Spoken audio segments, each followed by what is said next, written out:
सर्वमंगलमांगल्यं सर्वकल्याणकारकं प्रधानं सर्वधर्माणां जैनं जयतु शासनं जैनं जयतु शासनं।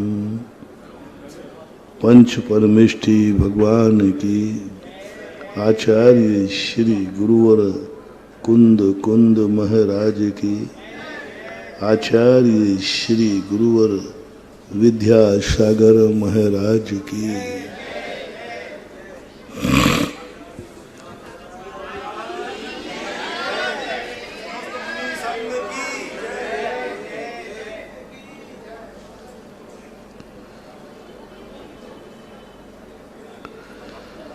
वस्तु यदि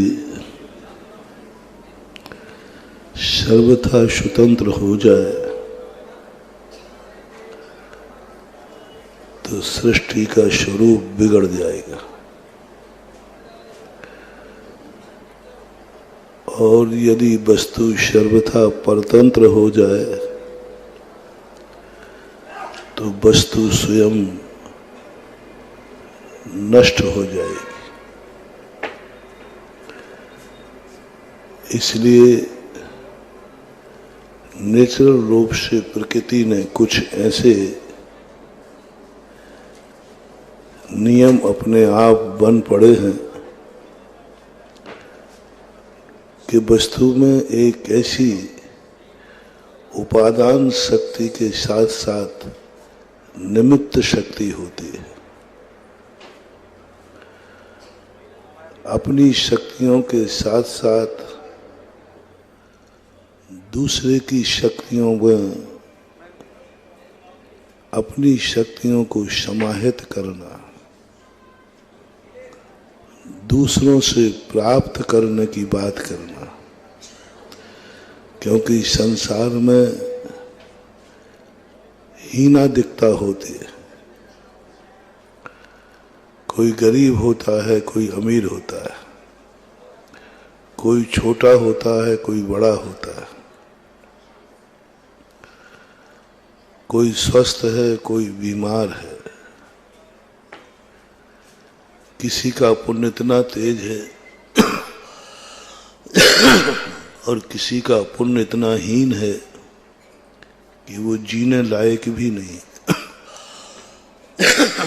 और किसी का पुण्य इतना तेज है वे स्वयं जी सकता है और हजारों को भी जिंदा रख सकता है। ये जो निमित्त शक्ति है, संसार पूरा का पूरा निमित्त शक्ति पर चल रहा है। परमार्थ में उपादान शक्ति की मुख्यता होती है बाद में। यहाँ भी निमित्त शक्ति ही महत्वपूर्ण होती है। जहाँ निमित्त शक्ति की मुख्यता होगी वहीं से मोक्ष मार्ग चालू होता है। लोग समझते हैं, कुछ स्वाध्याय करने वाले लोग एक भ्रम में पड़ जाते हैं कि हमारे उपादान में शक्ति होगी तो कार्य हो जाएगा। वो बात ठीक है, बिना उपादान में योग्यता नहीं है तो कार्य होने वाला नहीं है। लेकिन योग्यता मात्र से काम होने वाला नहीं है। कितने भी योग्यताएं हमारे अंदर भरी पड़ी रहें, जब तक हमारी आत्मा की निमित्त शक्ति नहीं जागेगी तब तक हम कुछ भी नहीं कर सकते। भगवान बनने की शक्ति तो निगोदिया में भी है। यदि अपन कहें कि हम में भगवान बनने की शक्ति है तो शक्ति तो एक चींटी में भी है, पेड़ पौधों में भी है, निगोदिया में भी है। सब में शक्ति की अपेक्षा तो अभव्य में भी है। अभव्य में भी मोक्ष जानने की शक्ति विद्यमान है, अभव्य में भी केवल ज्ञान प्राप्त करने की शक्ति विद्यमान है। यदि ऐसा न माना जाए तो केवल ज्ञानावरणी कर्म का बंध तो वो भी कर रहा है, आवरण ही बता रहा है कि शक्ति है। आवरण अभव्य मार्गणा देखो, भव्य मार्गणा में ही अभव्य को लिया जाता है। तो अभव्य को जब देखा गया कि वो घातिया कर्मों में कितने कर्मों को बंद करता है, तो केवल ज्ञानावरण कर्म भी वो बंद कर रहा है, अवधि ज्ञानावरण कर्म भी बंद कर रहा है, मनः पर्याय केवल ज्ञानावरण भी कर्म बंद कर रहा है। अभव्य है। जब शक्ति ही नहीं तो आवरण की जरूरत क्या है? उन आवरण बंद से हम अनुमान लगाते हैं कि अभव्य में भी केवल ज्ञान की शक्ति है। दर्शनावरणी में उन्होंने केवल दर्शनावरणी कर्म का बंध बताया, केवल दर्शनावरणी कर्म का बंध। उसमें सम्यक दर्शन प्राप्त करने की शक्ति है, क्योंकि दर्शन मोहिनी का बंद कर रहा है। दर्शन मोहिनी का बंद बता रहा है कि उसके सम्यक दर्शन प्राप्त करने की शक्ति है, और ये शक्तियां उसके पास हैं, इसलिए अपन शक्तियों पर अहंकार नहीं कर सकते। शक्ति पर हमें अपने आप में स्वाभिमान होना चाहिए, आनंद की अनुभूति होना चाहिए, लेकिन क्या करेंगे उस सूखे आनंद से? क्या करेंगे कि हम अमीर बाप के बेटे हैं, खाने को तो थाली में एक रोटी भी नहीं, कुछ भी तुम्हारे पास नहीं है, मात बल्दियत है तुम्हारे पास, तुम एक राजपुत्र हो, ये तो पक्का है और हो, लेकिन वर्तमान की दशा तो तुम्हारी ऐसी है कि भिखारी से भी गई बीती है। सब तरफ से तुम्हारी जिंदगी में अभाव है। उस समय मान लीजिए तुम्हारा बहुत एक घनघोर जंगल में हो, कुछ भी तुम्हारे पास नहीं, खाने को भी नहीं है, पीने को भी नहीं, मरणासन अवस्था है। उस समय तुमसे कोई कहे अरे तुम क्या कर रहे हो, क्यों रो रहे हो, तुम तो राजपुत्र हो, राजा के बेटे हो, तो बताएं मुझे कि उस समय राजपुत्रत्व की अनुभूति होगी कि अभाव की अनुभूति होगी? भूखा है व्यक्ति, दुखी है, कोई भी नहीं, असहाय अनाथ है, और बल्दियत पक्की है, राजा का ही पुत्र है वो, तो उस समय राजा के पुत्रत्व की अनुभूति होगी कि अनाथ पने की अनुभूति होगी? अनाथ पने की वेदना अनाथ पने की होगी, अनुभव अनाथ पने का होगा, और मालूम है उसको, ज्ञान में है कि मैं राजा का पुत्र हूं, लेकिन राजा के पुत्रत्व का आनंद नहीं आएगा। उसे आएगा कि जो वो वह वर्तमान में है उस अभाव का अनुभव करेगा, वह दुख का अनुभव करेगा, वह अनाथ का अनुभव करेगा, वह अकेलेपन का अनुभव करेगा, वह भूख का अनुभव करेगा, जो भी वेदना है उसका अनुभव करेगा। कहाँ गई वो बल्दियत? क्या किया उस बल्दियत ने? राजपुत्र हूं। ऐसा ही महानुभाव हम कितना भी ज्ञान पढ़ ले, मैं शुद्ध भगवान आत्मा हूं, मेरे में भगवान बनने की शक्ति है, पक्का है, कोई शक, कुछ भी कोई नहीं रोक सकता। अभव्य के पास भी है, तो अभव्य को उस शक्ति की अनुभूति हो रही है या वर्तमान में अभव्यत्व की अनुभूति हो रही है? अपने पास भी अभी देख लें। हमें मनुष्यत्व की अनुभूति हो रही है कि सिद्धत्व की अनुभूति हो रही है? मनुष्यत्व की। मैं पक्का हूं सिद्ध बनूंगा, सिद्ध बनने की शक्ति मेरे में विद्यमान है 100%, लेकिन अनुभूति नहीं आ रही। और हम अनुभूति के लिए तो सब कुछ करते हैं, क्या करेंगे उस शक्ति को पा करके? अनुभव के लिए तो भगवान बनना है, शक्ति के लिए भगवान नहीं। शक्ति वाला भगवान तो अनंत काल से बने हैं। वो अनुभव वाली पर्याय जो हमें चाहिए है, उन पर्यायों को प्रकट करने के लिए हमें पुरुषार्थ चाहिए। शक्ति को प्रकट करने का कोई पुरुषार्थ नहीं, वो तो मैं हूं, मैं भगवान आत्मा हूं, इसमें कोई संदेह नहीं। लेकिन अब पुरुषार्थ किसके करना है? जो मैं हूं वैसा अनुभव में आना चाहिए, बस सारा पुरुषार्थ उसी के लिए। मैं मुनि बना हूं इसलिए नहीं बना हूं कि मुझे ज्ञान नहीं था कि मेरे में भगवान बनने की शक्ति है, नहीं, मुनि बनने के पहले ही ज्ञान था। लेकिन फिर क्यों प्रयास कर रहे हो जब आप राजपुत्र हैं?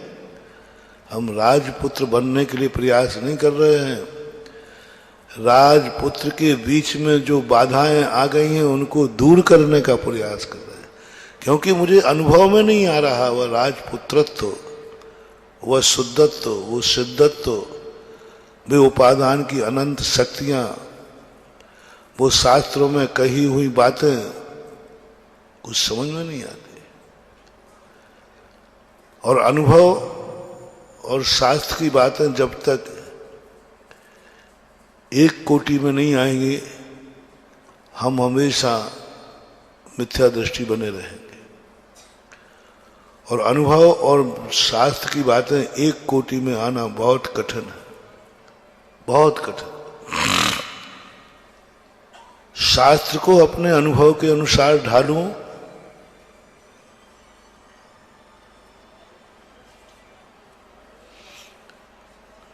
या शास्त्रों के अनुसार अपने अनुभव को डालूं। शास्त्र के अनुसार अनुभव में डालने के लिए बहुत बहुत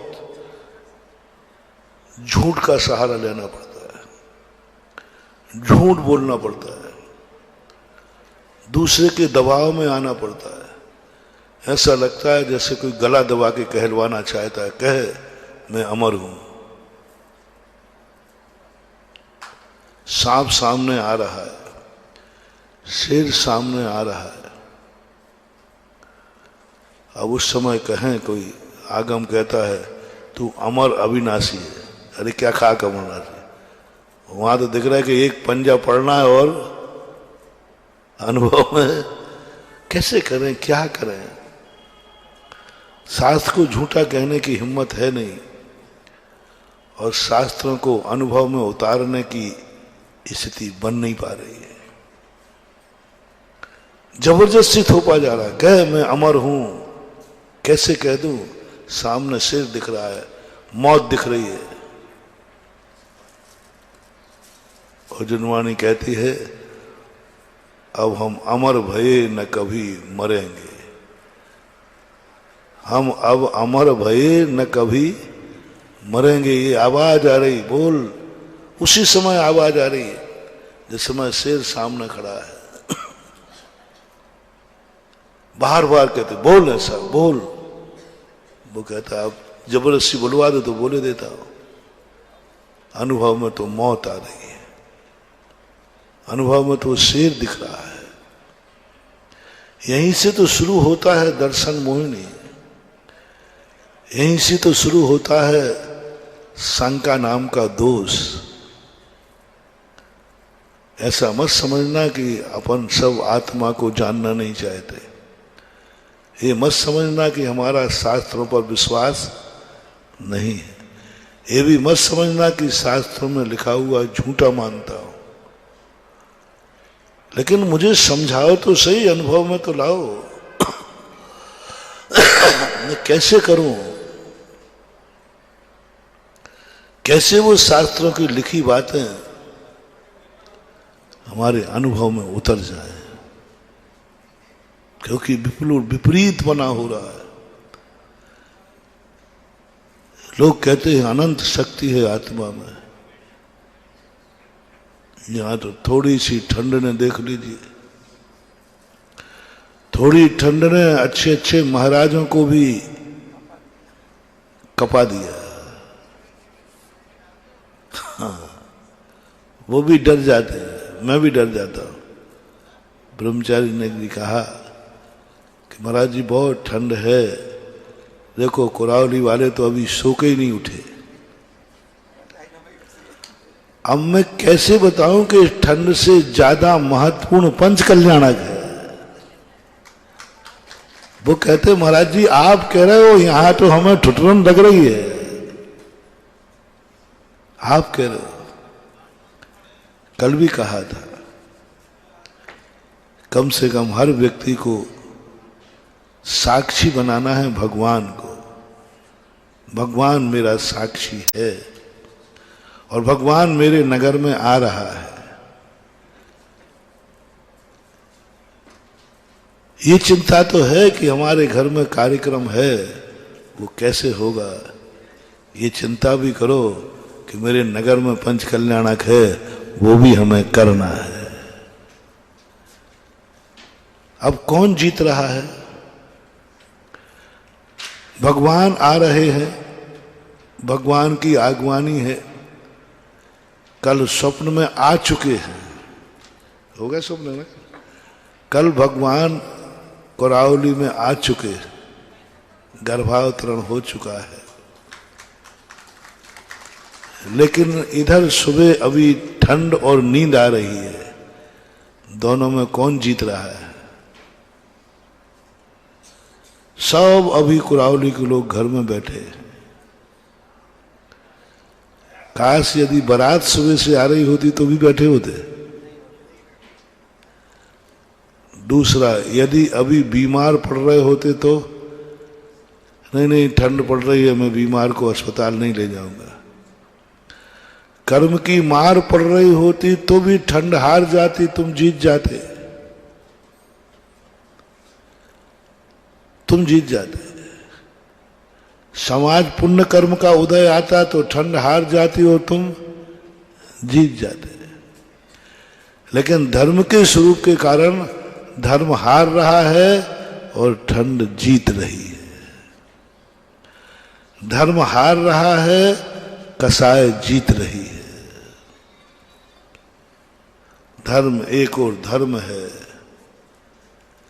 एक और भगवान है, एक और भगवान का पंच कल्याणक है, एक और भगवान का आगमन है। दूसरी ओर भगवान सबके हैं, ये तो सब कहते हैं भगवान हमारे हैं, महाराज भी हमारे हैं। लेकिन समस्या बीच में आ रही है कि जो कमेटी भगवान की पंचकलना कर रही है, उस कमेटी से तुम्हारी पटरी नहीं बैठती है, उससे तुम्हारी कसाय है, राग द्वेष है, XYZ। अब भगवान तो आ रहे हैं, ठीक है, उसी के आयोजन में आ रहे हैं। अब बोलो भगवान का दर्शन होना है, बीच में आड़े आ रही है तुम्हारा दुश्मन। अब यदि जाते हो तो दुश्मन कहेगा आ गए,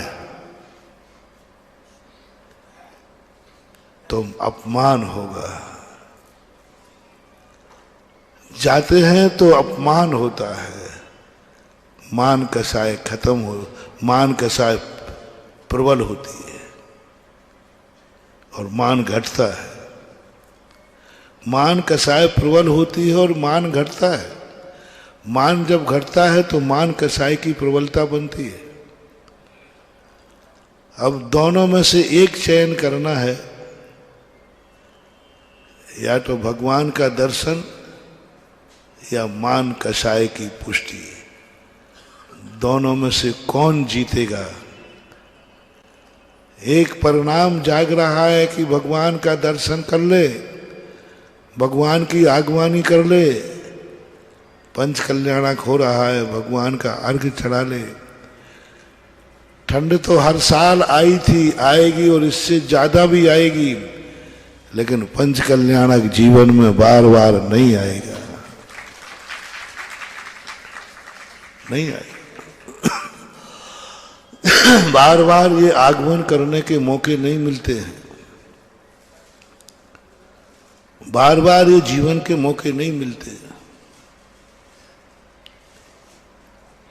फिर कल के दिन आप कहते हो महाराज जी भगवान हमारी सुनता ही नहीं, हम इतना धर्म करते हैं तो भी क्यों सुनेगा। इस समय तुम्हारे अंदर क्या चल रहा है? तीन प्रकार के लोग हैं इस समय। एक वह जो कर्म के मारे हैं, कर्म उन्हें नहीं आने दे रहा, अशुभ कर्मों का उदय। ऐसे कुल में, ऐसी जाति में पैदा हो गए हैं जो इस पंच कल्याणक को समझ ही नहीं सकते, भगवान को ही नहीं समझ रहे, भगवान के ही स्वरूप नहीं जानते। वो कर्म के मारे कुछ समझते हैं तो कर्म उन्हें नहीं आने दे रहा, क्योंकि वो अस्वस्थ हैं, बीमार हैं, कामा में है, पैरालिसिस में है, कोई कर्म की मार से पड़े हुए हैं, बैठ ही नहीं सकते वो। कुछ लोग ऐसे हैं, तीसरे प्रकार के लोग हैं जो किसी पुण्य कर्म के उदय से पुण्य के वशीभूत हैं। कोई व्यापार धंधे में, कोई के रिश्तेदारी की सेवा में,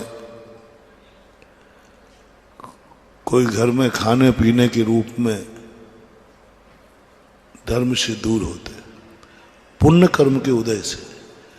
तीव्र पुण्य कर्म का उदय जब होता है वो धर्म में बाधक बन जाता है, धर्म में बहुत बाधक बनता है।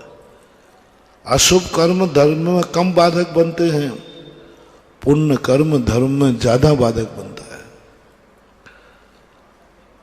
जैनियों का पुण्य कर्म सबसे ज्यादा बाधक बनता है। तुम्हारा जैसे पुण्य का उदय आएगा तैसे ही वो तुम्हें धर्म से दूर करता है। तीसरा व्यक्ति वो है जो कसाय उसको नहीं आने दे रही है, अंदर की कसाय जागती, मैं कैसे जाऊं, कसाय जाग रही है। और कसाय की तीव्रता इतनी बढ़ जाती है, कसाय जीत जाती है, धर्म और भगवान हार जाता है, हार जाता है। और जब ये तीनों जीत रहे हों और धर्म हार रहा हो, महानुभाव मोटिवेशन दे रहा हूं, समझ लेना तुम्हारा डाउनफॉल चालू हो गया। जिंदगी का सबसे बड़ा अशुभ समय मानना, जिंदगी का सबसे अपशगुन मानना, जब ये तीन चीजें तुम्हारे लिए धर्म से दूर कर रही हो, जब धर्म से तुम्हारे लिए आने में बाधक बन रहे हो, तुम्हें भगवान के दर्शन करने से रोक रहे हो, ये तीन बात है। अशुभ कर्म का उदय, जरूर तुम अतीत के पापी हो,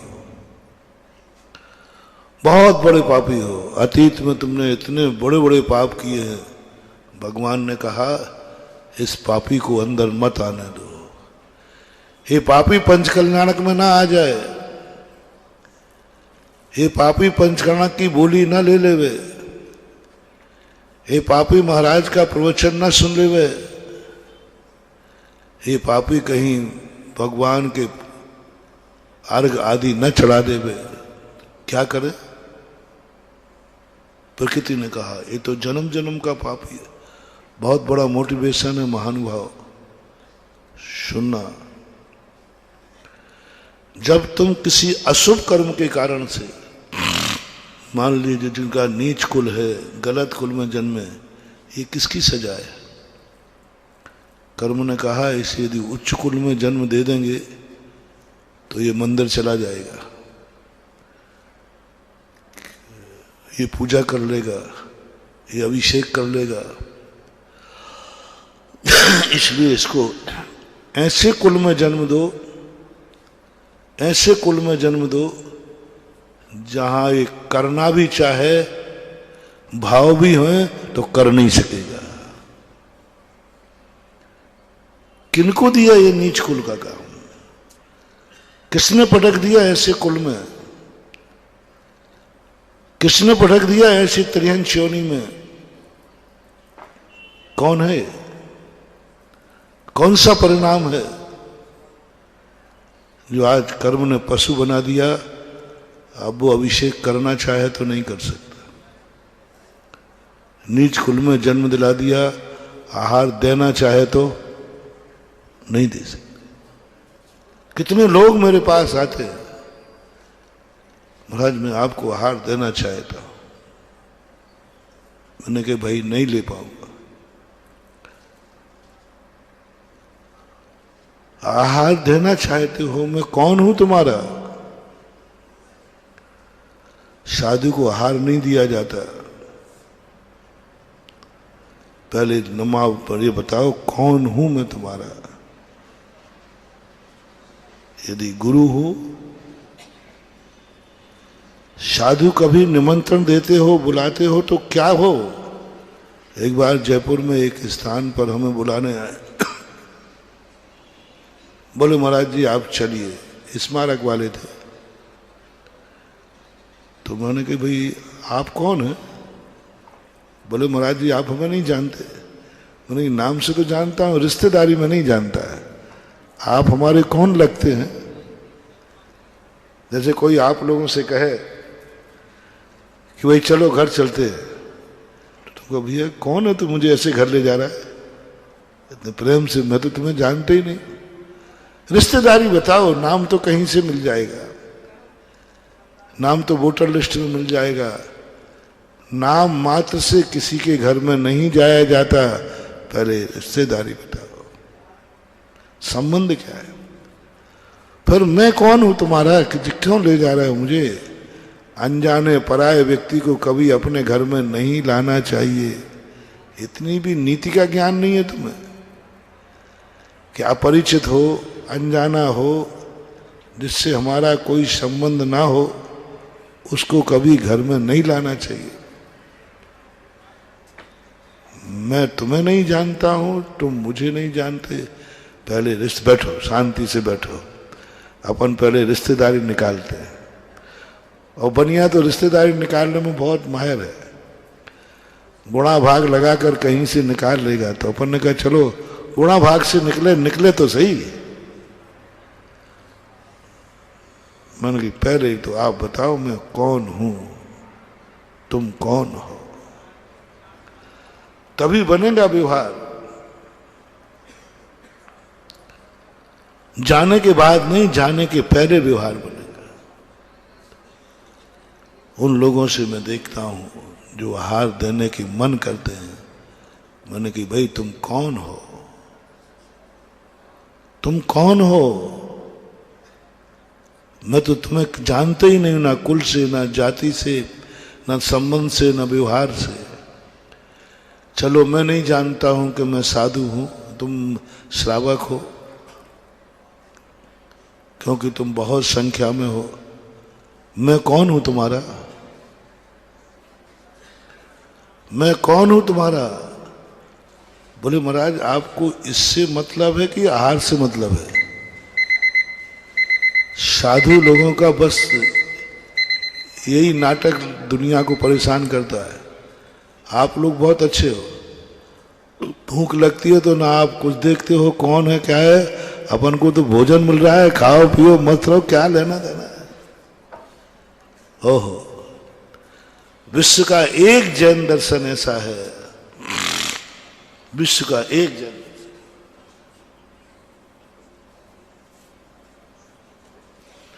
हर दर्शन में हमने देखा, वो ये नहीं पूछते हैं कि कौन हो तुम, क्या हो, ठीक है तुम भोजन कराना है करा दो, मैं तुम्हारा कौन हूं, तुम कौन हो, कुछ भी नहीं लेना देना, भूख लगी है रोटी मिल रही है खा लो बस। लेकिन दिगंबर जैन धर्म, ओनली दिगंबर जैन धर्म, जैनियों में भी दिगंबर जैन धर्म। जैनियों में और भी मत हैं जिनमें ये नहीं पूछा जाता आपका मैं कौन हूं, तुम कौन हो, आप तो रोटी दो, तुम जानो तुम्हारा। लेकिन जैन धर्म, पूज्यवर भट्ट के आचार्य महाराज कहते हैं, संबंध बनाए बिना आहार मत करना हर किसी के यहां, अनजाने में नहीं, पहले पूछो वो क्या मान रहा है, तुम्हें कौन हो, क्या मान के पड़गा रहा है, क्या मान के पड़गा रहा है, भूखा मान के पड़गा रहा है, भूखा मान करके तुम्हें बुला रहा है, तुम भूखे हो इसलिए आहार दे रहा है। मर जाना लेकिन ऐसे के हाथ की रोटी मत खाना। क्या मान रहा है, पहले क्या मान रहा है, उसको कहना पड़ेगा। साधु नहीं, साधु को आहार नहीं कराया जाता। मैं तुम्हें गुरु मानता हूं, तुम मेरे गुरु हो, इसलिए मैं तुम्हारे लिए अपने घर ले जाकर आहार कराना चाहता हूं। इसलिए आहार के पहले पूजा बताइए। तुम भूखे को आहार करा रहे हो कि पूज्य को आहार करा रहे हो? पूज्य को आहार कराओगे तो दान कहलाएगा, और भूखे को आहार कहलाओगे तो भीख कहलाएगी। दान की कोटि में नहीं आती भीख, करुणा की कोटि में आती है। बेचारा भूखा है इसलिए आहार कराते, करुणा की कोटि में आती है। साधु पे करुणा नहीं की जाती है। करुणा जिस पर की जाती है वह करुणा वाला धन्य होता है कि आपने भोजन करा दिया, मैं धन्य हो गया। यहां संबंध बिल्कुल भिन्न है। जैसे पूजा कराई जाती है, पूजा करने का अर्थ है कि मैं आपको भूखा नहीं मान रहा हूं, आप आहार लेकर धन्य नहीं होंगे, हम आहार देकर के धन्य होंगे, क्योंकि आप पूज्य हैं। आप पूज्य हैं भोजन के पहले। पूज्य यदि मानता है तो यह आहार है। अभी देखेंगे आप पंचकल्याण ऋषभ देव, मात पूज्य लोग नहीं मान रहे थे, आहार तो दे रहे थे, भक्ति नहीं कर रहे थे, भक्त नहीं मिल रहे थे। और भक्त का संबंध बनाना पड़ता है, लेकिन नहीं बन पाता। कर्म कहता है इसको ऐसे कुल में पटक दो, कल के दिन ये गुरु को गुरु मान भी लेगा तो भी ये आहार न दे पाए, ये भगवान का अभिषेक न कर पाए, ये पंचकल्याणक के पंडाल में जाकर के पात्र न बन पाए। कर्म ने जब जब मोटिवेशन, जब जब तुम्हारा अशुभ कर्म तुम्हें धर्म से वंचित रखे, तब समझ लेना चाहिए तुम अतीत के महापापी हो, महापापी हो। और उस महापाप ने कहा कि इसको ऐसी दशा कर दो कि धर्म करने लायक ही न रहे। जैन कुल में जन्मोगे वो बीमार कर देगा, जैन कुल में जन्मोगे वो तुम्हें ऐसे अशुभ कर्म कर देगा, ऐसी बीमारी कर देगा कि तुम अभिषेक करने लायक नहीं रहोगे। कर्म कहता है, अशुभ कर्म। ऐसा अशुभ कर्म तुम्हें कब बंधा, ऐसा अशुभ कर्म कब बांध लिया जो धर्म से मुझे वंचित कर रहा है और मैं करना चाहता हूं। मेरे परिणाम हैं, कितने, मैंने कहा ना, कितने लोगों के परिणाम हैं जो जैन धर्म को स्वीकार करना चाहते, अभिषेक करना चाहते, दान देना चाहते, मंदिर बनाना चाहते, लेकिन कर्म ने कहा इसलिए तो मैंने तुझे ऐसी कुल में जन्म लिया, ऐसी त्रियंच योनि में जन्म दिया कि तू करना भी चाहे तो नहीं कर पाएगा। आखिर ऐसा क्या पाप किया, क्या पाप किया? हरिवंश पुराण पूज्यवर जिनसेन स्वामी ने 5-6 श्लोकों में ये बहुत अच्छी बात कही। कब? जिस समय तू समर्थ था, जैन कुल में था, तू मंदिर जा सकता था, तू अभिषेक कर सकता था, तू पंच कल्याणक में जा सकता था, तू पंच कल्याणक में कार्य कर सकता था, तू इंद्रादिक पात्र बन सकता था, लेकिन तू कसाय के कारण से, अपनी कसाय की रक्षा के लिए तूने धर्म छोड़ दिया। कसाय की रक्षा के लिए। कसाय जीत गई, कसाय के कारण कसाय जीत गई। तुमने भगवान का दर्शन करना था और एक कसाय थी, भगवान दुश्मन के घर में आए थे। गुरु महाराज दुश्मन के घर में पड़गाहन हुआ था। बहुत बढ़िया उदाहरण है, मंद को समझना। महाराज एक दिन को आए हैं और उसका पड़गाहन दुश्मन के घर में हुआ है। तुम्हारा 7 पीढ़ी का बैर भाव है, बहुत गजब का बैर भाव है, गजब का बैर भाव, कमर से भी जाना। और आहार दान देखना है, तुम जैन हो, दे भी सकते हो, देख भी सकते। अब कैसे देने जाओ? एक और कसाय आड़े आड़े उसके घर में। हमारे बाप कह गया था, बेटा मरते मर जाना, उससे कभी। अब क्या करें? एक और महाराज का हार हो रहा है, देना है, और एक और कसाय आगे आ रही है 7 पीढ़ी की। कौन जीतेगा? फैसला करो रे धर्मात्माओं,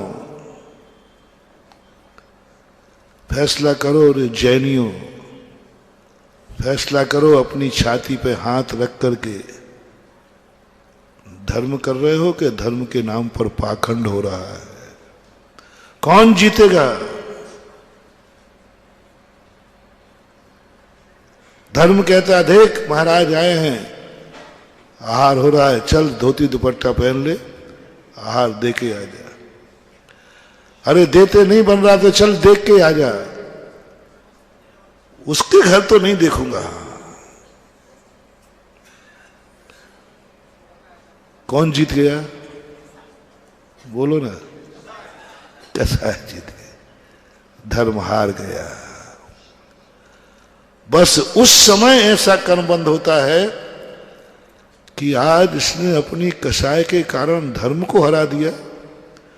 धर्म को कौन? नहीं जाऊंगा, महाराज के दर्शन नहीं होगा, नहीं दूंगा आहार, नहीं करूंगा, नहीं जाऊंगा पंच कल्याणक में। मैं तो कदम ही नहीं रखूंगा पंडाल में, मेरा अपमान हुआ है। बस उस समय महान भाव सारे संसार से मेरा कहना है, ये गलती मत करना, मान को मत जीतने देना, कसाय को मत जीतने देना। जितना अपमान है सारे अपमान सहन कर लेना, धर्म को जिता देना, बस इतनी सी बात है। नहीं, धर्म जीतेगा। सामने वाला गाली देगा तो देगा, जो कुछ करेगा करेगा, मैं धर्म को नहीं हारने। धर्म यदि दुश्मन के पास है तो भी मैं धर्म लेने जाऊंगा, कसाय नहीं। धर्म ज्ञान, सोने का बिस्कुट महानुभाव कीचड़ में भी पड़ा हो तो क्या करोगे पता नहीं मुझे। तो गंदगी है बहुत, छू 16 के कपड़े पहने हो तुम, 16 के, और बिल्कुल 16 रंज का सोना है, बिल्कुल बिस्कुट है, 100 ग्राम का और है ना।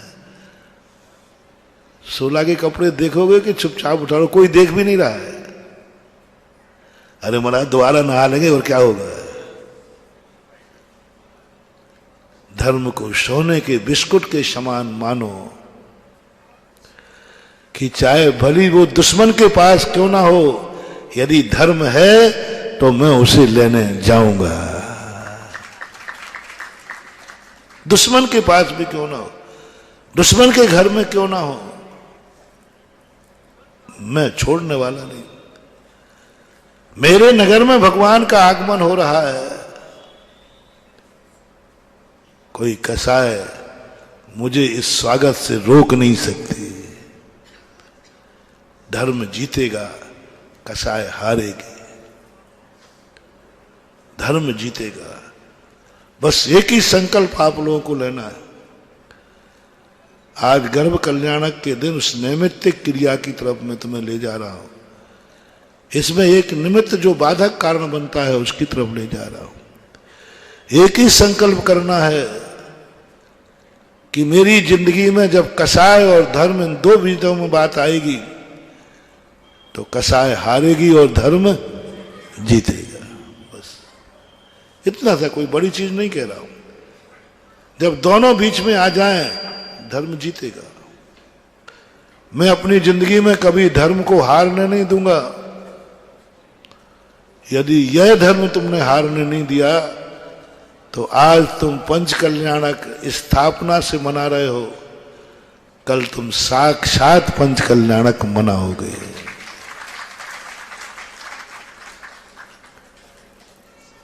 ये जो यहां बैठ गए हैं इनकी बात नहीं कर रहा हूं, जो पात्र बन गए, मैं उसकी बात कर रहा हूं जिसने ये नियम ले लिया कि मैं धर्म को कभी नहीं हराऊंगा, कसाय हारेगी।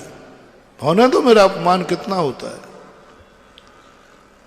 दुनिया तो कर्म की मार से अपमान सहन करती है,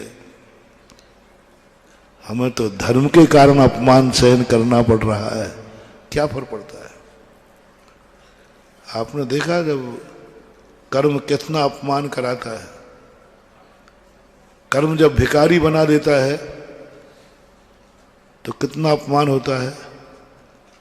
भिखारी दूसरों के दरवाजे रोटी लेने बुलाने पे जाता है कि बिना बुलाए है।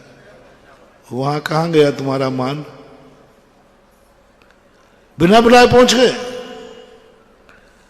कई लोग धर्म के क्षेत्र में कहते हमें बुलाया ही नहीं गया, हमसे कहा ही नहीं गया, हमें बताया ही नहीं गया, इसलिए मैं नहीं आ रहा हूं।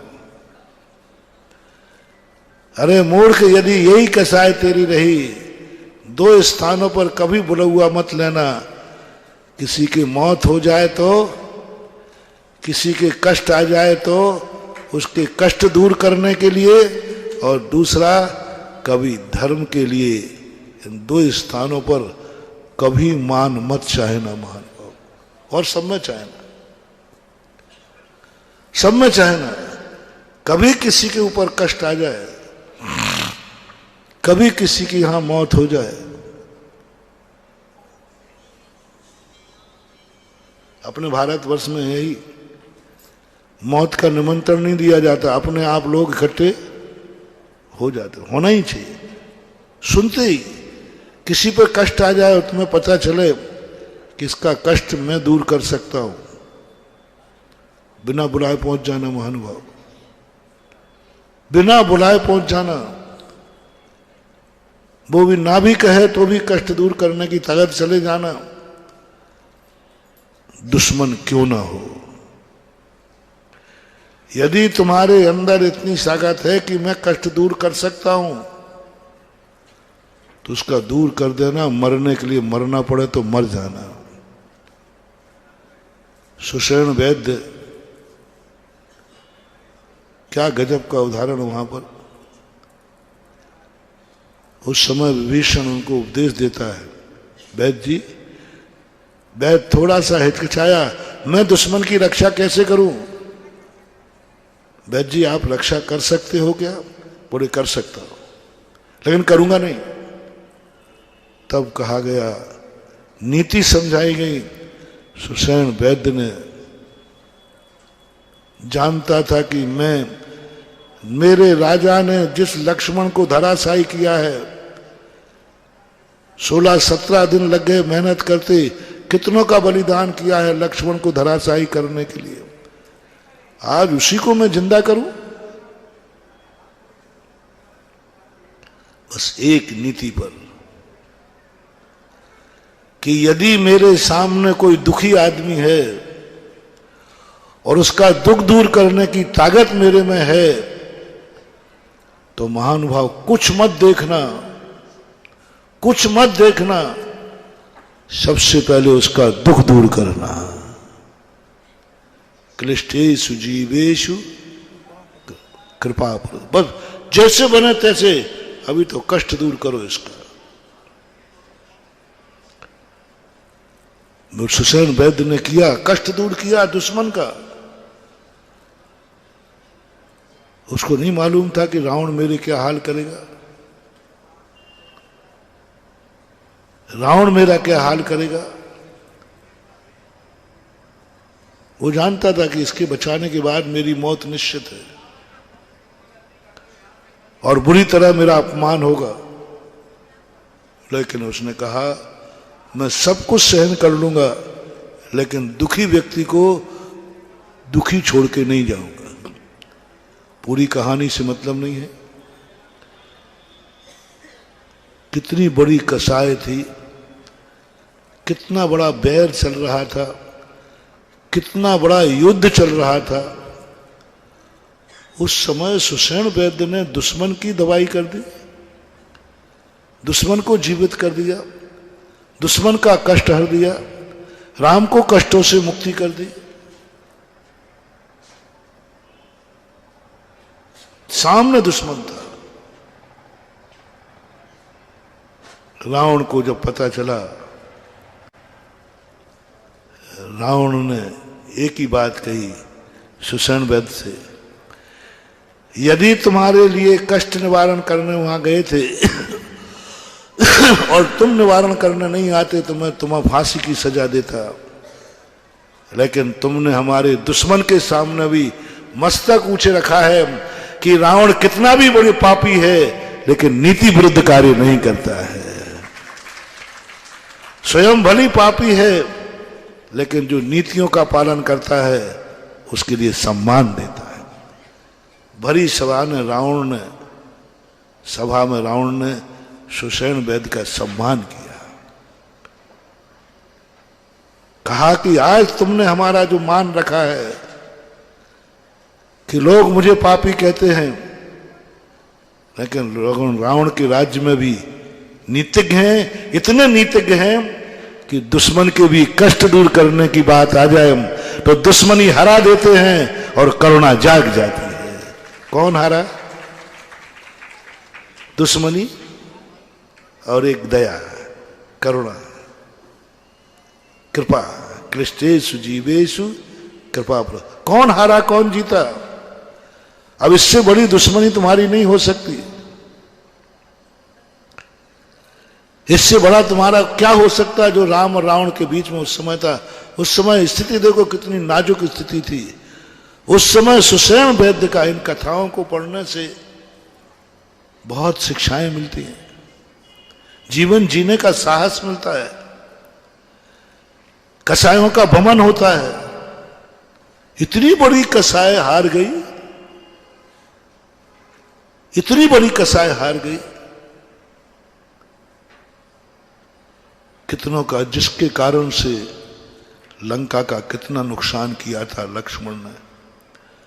16 दिन लगभग युद्ध हो गए थे। कितने सैनिक मारे, रावण के कितने बेटे मारे गए लक्ष्मण के हाथ से।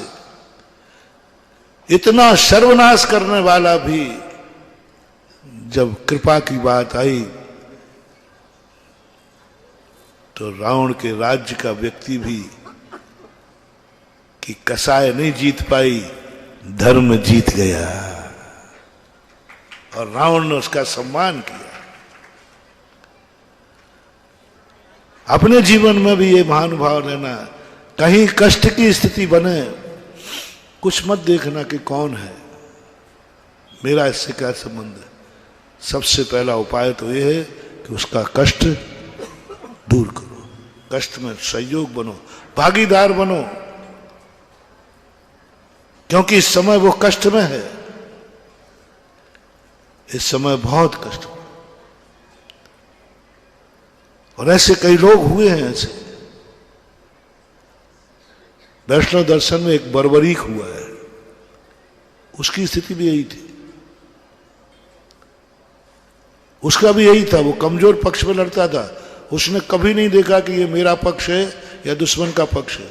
बर्बरीक को उसके गुरु ने एक ही शिक्षा दी थी, हमेशा कमजोर का पक्ष लेना। उसी कारण बर्बरीक को मरना पड़ा। बर्बरीक पांडुपुत्र था, बर्बरीक घटोत्कच का पुत्र था, भीम का नाती था, पोता बोलते पोता, बेटे का बेटा। भीम का बेटा था घटोत्कच और घटोत्कच का बेटा था बर्बरीक, यानी भीम का पोता हुआ। जब वो युद्ध में महाभारत में शामिल होने आया तो पांडव बड़े खुश हुए कि अब बर्बरीक आ गया है जो अजेय है, उसको कोई हरा नहीं सकता, कोई हरा नहीं सकता था। पांडव बड़े खुश थे कि अब बर्बरीक आ गया। लेकिन श्री कृष्ण घबरा गए, बोले इसका तो वरदान है, इसको ये कमजोर पक्ष में लड़ेगा और जैसे ये कौरवों को कमजोर देखेगा ये किस तरफ चला जाएगा, तो पांडवों की क्या हालत हो जाएगी। ये तो जिस पक्ष में जाएगा वो जीतेगा। और श्री कृष्ण जानते थे कौरवों को कमजोर पड़ना ही है। एक दिन कौरव असहाय होंगे, कमजोर होंगे और बर्बरीक तुरंत कहेगा अपने नियम के अनुसार मैं कौरवों के साथ लड़ूंगा, अपना ही अंश अपनों के साथ लड़ेगा, पांडवों का विनाश कर देगा। इसी करुणा के कारण से उसको जीवन खोना पड़ा, उसको गर्दन देना पड़ी, जिसकी गर्दन आज भी खाटू श्याम जी राजस्थान में रखी हुई है। क्या है ये सब चीजें? ये चीजें हमें कुछ दे रही हैं, कुछ हमारी शक्ति को जागृत कर रही है। इन उदाहरण कर पढ़ने से हमारे परिणाम कसाएं हारने लग जाती है, कसाएं हारने लग जाती हैं, धर्म जीतने लग जाता है और पावर जागता है कि जब इतना बड़ा बैरी, जब करुणा की बात आई तो बैर भूल गया और दया धर्म जाग गया। एक मंत्र लें आज कि जब भी किसी पर मेरे द्वारा कष्ट दूर हो सकता है, हम उस समय मान मर्यादा का ध्यान नहीं रखेंगे। दुश्मन भी है तो कसाय नहीं रखेंगे, सबसे पहले हम उसको दूर करने का प्रयास करेंगे। दूर कर देगा। कसाय नहीं जीत सकेगी। ऐसे कभी दूसरा पॉइंट, ऐसा यदि तुम नहीं कर पाए और ऐसे मौके पर कसाय जीत गई तो तुम्हारे ऊपर ऐसा कष्ट आएगा, सारा जगत भी तुम्हारे कष्ट दूर करने का प्रयास करेगा, लेकिन वो कष्ट दूर नहीं होगा, लाइलाज होगा, निधत्त निकाचित होगा। सामने मर रहा था, तुम उसके दूर कर सकते थे, तुम उसको जीवित कर सकते थे, और तुमने किस लिए नहीं किया? कसाय के कारण, बैर भाव के कारण। उस समय निधत्त निकाचित कर्म, पूछते हैं लोग, कई लोग, निधत्त निकाचित कर्म कैसे बनता है? लो आज प्रसंग में आ गया, ऐसे बनता है। तुम दूर कर सकते थे, तुमने नहीं किया, कसाय के कारण नहीं किया, बैर भाव के कारण नहीं किया। अब इस समय ऐसा कर्म बन जाएगा कि सारा जगत तुम्हारे कष्ट दूर करने का प्रयास करेगा, लेकिन तुम्हारा कष्ट दूर नहीं होगा, लाइलाज होगा, क्योंकि तुमने एक बार कसाय को जिताया था, धर्म को हराया था, कसाय को। इसी प्रकार महानुभाव दूसरा पॉइंट है धर्म में। ये तो कर्म की बात हुई।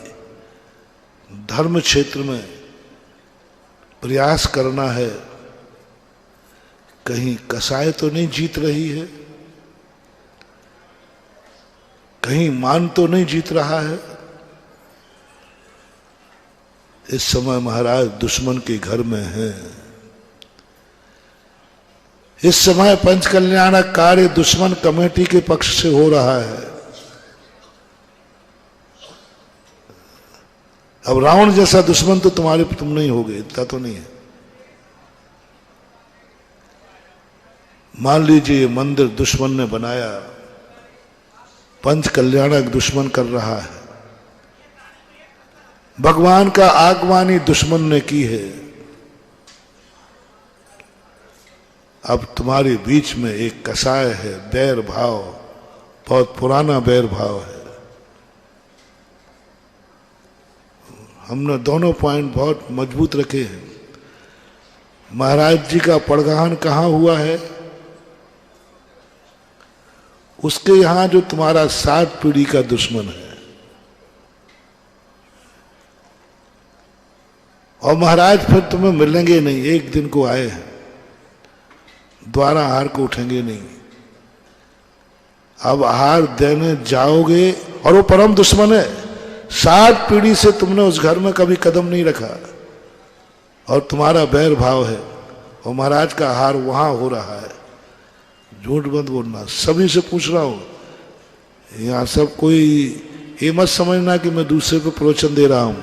यहाँ सब चोर चोर मौसेले भाई बैठे हैं। वे ऊपर बैठे हैं तो भी कसाई हैं, नीचे बैठे हैं तो भी कसाई हैं।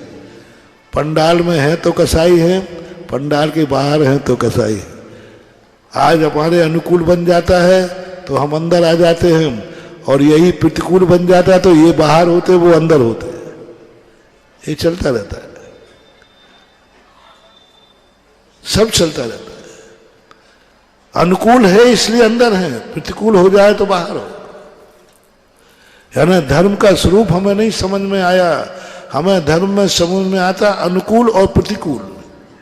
मेरे अनुकूल क्या है, मेरे प्रतिकूल क्या है।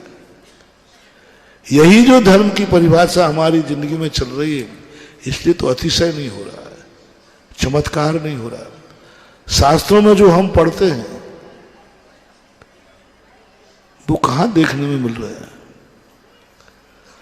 शास्त्रों में जो धर्म की बातें पढ़ते हैं वो कहां देखने में मिल रही हैं। क्योंकि वस्तुतः पूछा जाए महानुभाव, मैंने जो शोध किया है, शास्त्रों में लिखी बातें ऐसे ऐसे चमत्कार, ऐसे ऐसे अतिशय, ऐसी ऐसी महिमा लिखी हैं, लेकिन वर्तमान में देखने में नहीं आ रही। क्यों? धर्म तो वही है, सब कुछ वही है, गड़बड़ कहां हो रहा है? हम धर्म नहीं कर रहे हैं, हम अनुकूल और प्रतिकूलता देख रहे हैं। हमारी मान कसाय बढ़ती है,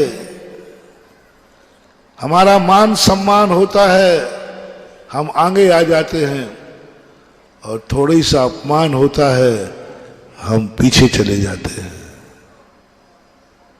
यानी धर्म कहां रहा? धर्म तो एक मान और सम्मान में आ गया।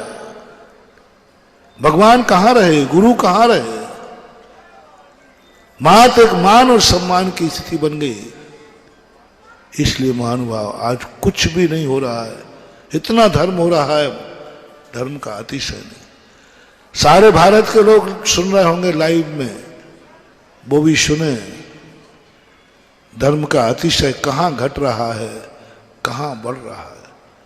शास्त्र तो कभी झूठे हो नहीं सकते, थे नहीं, है नहीं और होंगे भी नहीं। लेकिन कहां फिर दिख क्यों नहीं रहा है, हो क्यों नहीं रहा है वो जो शास्त्र में पढ़ा?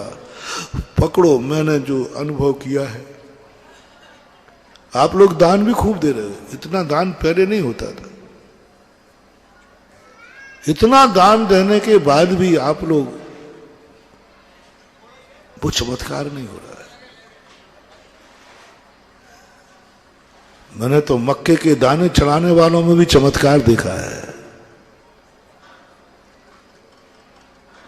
एक छोटे से कुछ नहीं है, मक्के के दाने चढ़ा दिए, मोती बन गए।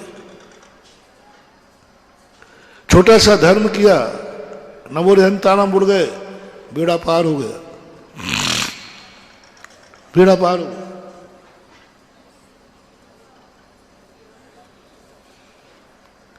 तुम तो करोड़ों मालाएं फिर रहे हो, तुम तो पूरा नमोकार मंत्र पढ़ रहे हो। उसने तो अकेला नमो रहंताणम, अंजन चोर को तो वो भी बेड़ा पार हो गया। और हमने तो मालाएं पूरी आती, हमें तो नमोकार मंत्र पूरा आता है, फिर भी कल्याण नहीं हो रहा। भगवान का नाम मात्र लिया, मक्के के दाने चढ़ा दिए, कोई दान ही नहीं दिया, कल्याण।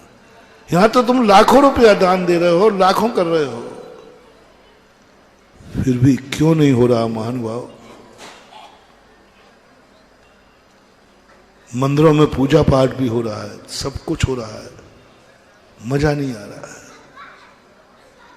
सब अनुकूलताओं में हो रहा है, सब अनुकूलताओं में हो रहा है। ये मंदिर मेरे अनुकूल है, मेरी गोट का है, मेरे परिवार का है, आपकी वहां श्रद्धा है। आप पूजा भगवान की नहीं कर रहे हो, ये मेरा मंदिर है, मेरी क्वालिटी, मेरे परिवार का है, मेरे ग्रुप का है, इसलिए आपकी पूजा पाठ हो रहा है। मजा नहीं आएगा महानुभाव। वीतराग भगवान का तो यह तुम्हारे लिए अनुभव है ही नहीं। वीतराग भगवान, ये पंचकल्याणा की व्यवस्थाएं सब आपको व्यक्ति नजर आता है, भगवान नजर नहीं आता। अनुकूलताओं के लिए आप धर्म कर रहे हो। हमें कई लोग मंदिर ले जाते हैं, महाराज जी मंदिर चलो। मैंने कहा भाई अभी हम उस मंदिर के रास्ते में, तो उसमें तो तुमने नहीं, अरे महाराज वो अपना मंदिर नहीं था, वो दूसरों का था।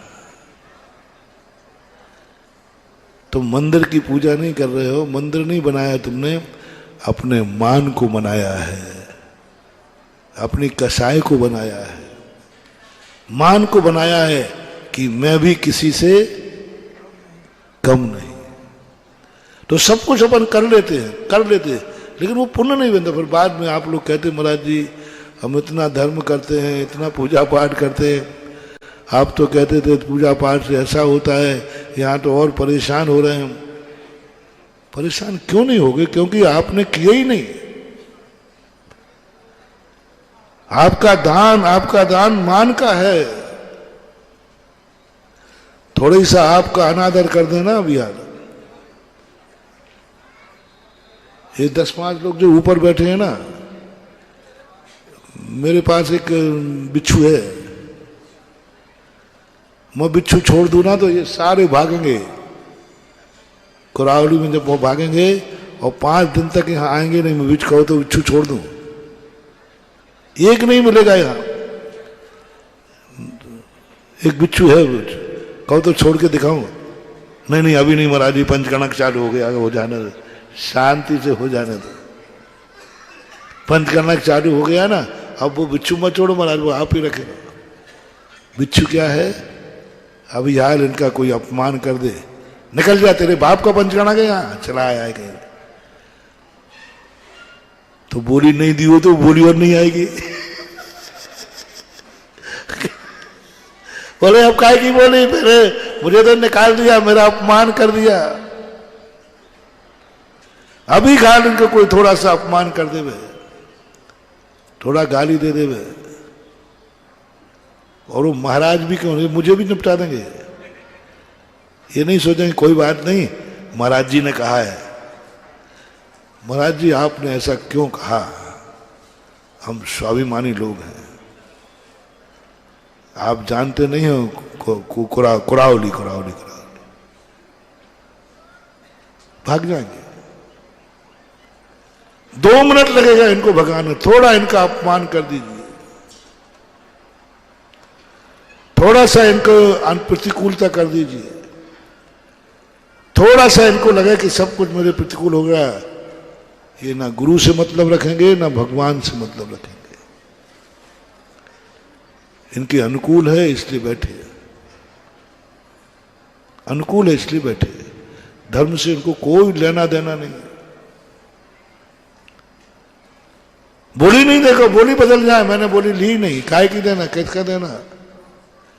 यानी तुमने जो बोली ली है वो भगवान की नहीं ली है, बोल दो ना आपने, किसकी ली है, कसाई की ली है,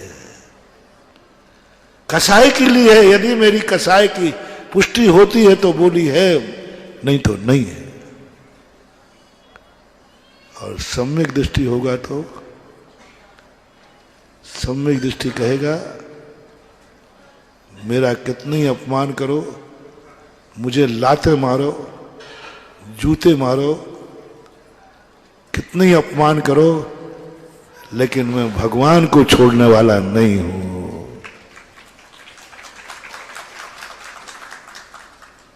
मैं दुश्मन के घर में भी हूं तो जाऊंगा, बोले वहां अपमान होगा।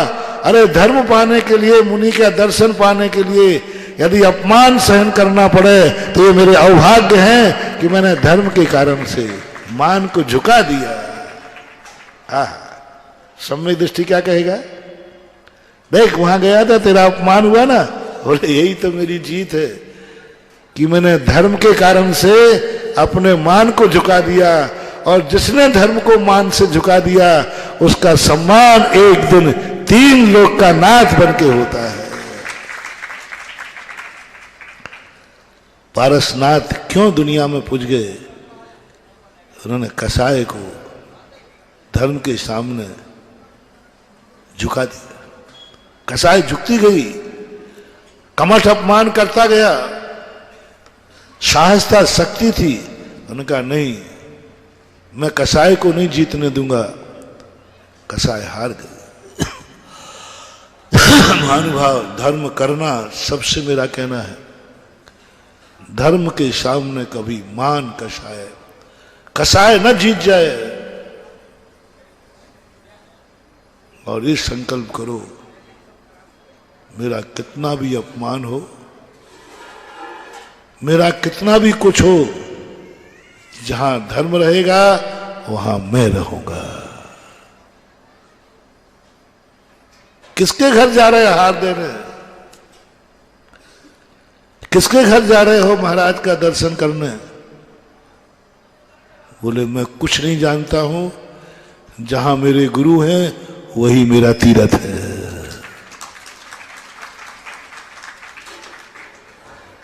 किसका घर है मुझे पता नहीं, यहां मेरे गुरु हैं वही मेरा तीर्थ है।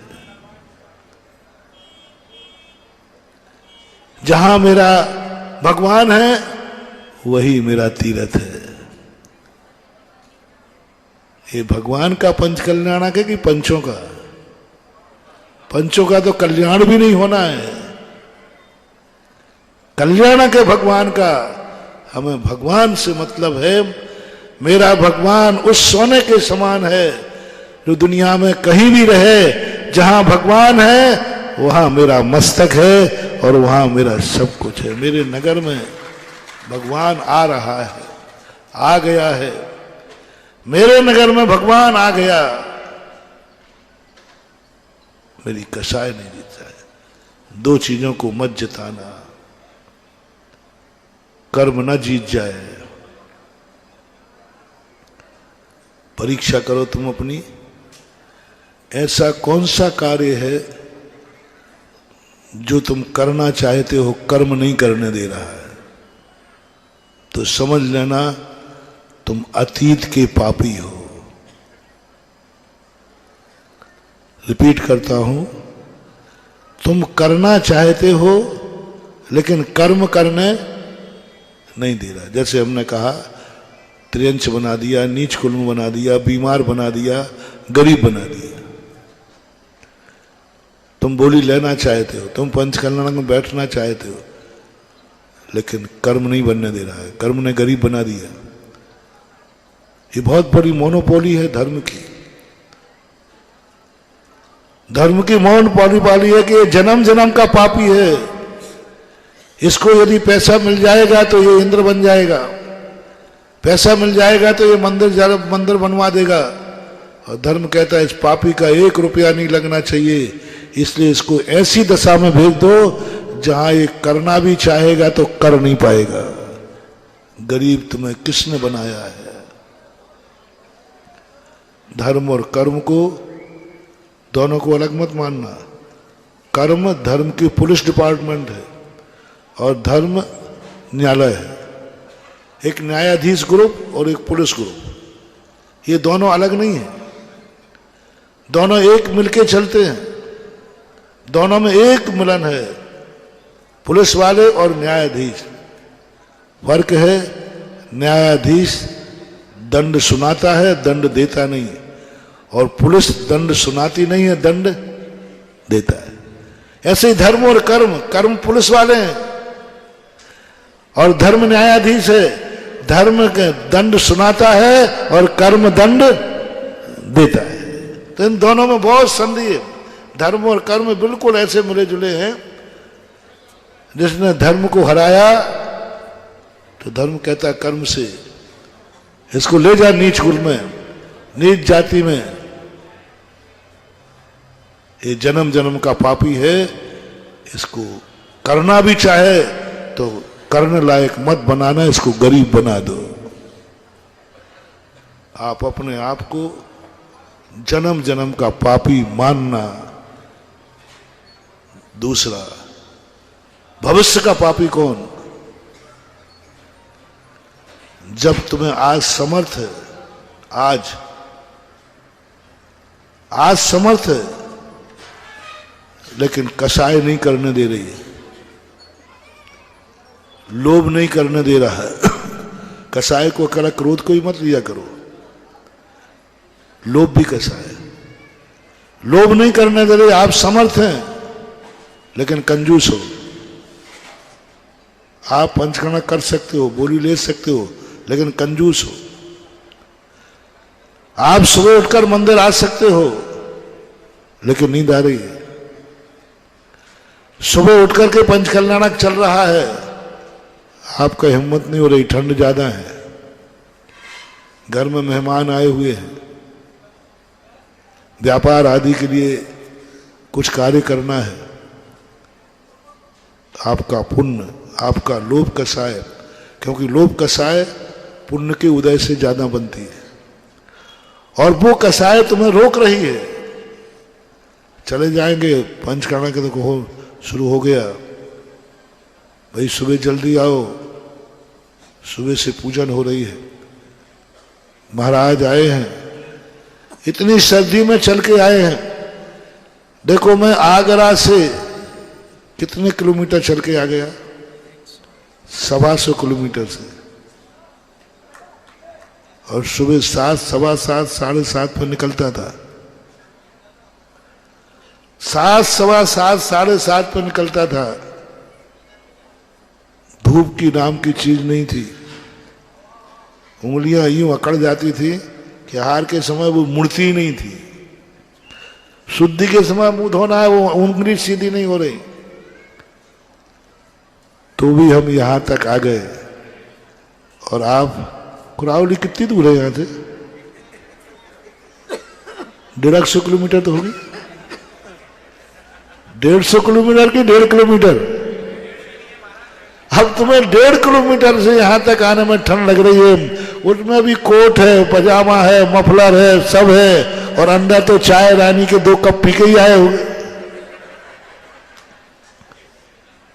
यहां तो कुछ भी नहीं है, पेट भी खाली है, सब कुछ है, फिर भी चलकर आए। ये भाव कहां जाग रहा है कि कहीं महाराज आए हैं, एक प्रवचन की एक लाइन न छूट जाए। कौन रोक रहा है? थोड़ी सी ठंड ने रोक दिया, थोड़े से लोभ ने रोक दिया, थोड़ी सी कसाई ने रोक दिया। महानुभाव, ये धर्म के आयोजन, ये गुरुओं का आगमन बहुत खतरनाक है। मत बुलाया करो, क्योंकि इनके आने के बाद अब यहां हम प्रवचन चल रहा है, तुम घर में बैठे हो, निश्चित समझना ऐसा ज्ञानावरणी कर्म का बंद हो रहा है।